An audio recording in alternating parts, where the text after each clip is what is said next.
Positibo sa paralytic shellfish poison o red tide ang ilang mga baybayin sa Western Visayas.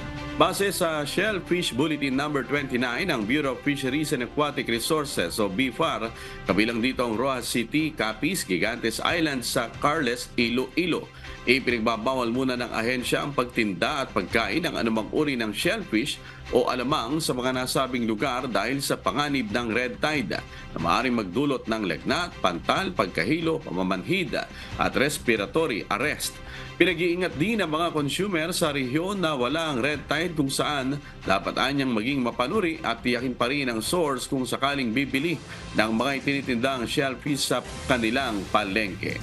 Ngunit tinukoy ng BFAR na ligtas naman ang pagkain ng isda, pusit, hipon at alimasag mula sa mga naturang lugar, subalit ito'y dapat na sariwa, maayos na hinugasan at tinanggalan ng hasang at bituka bago lutuin.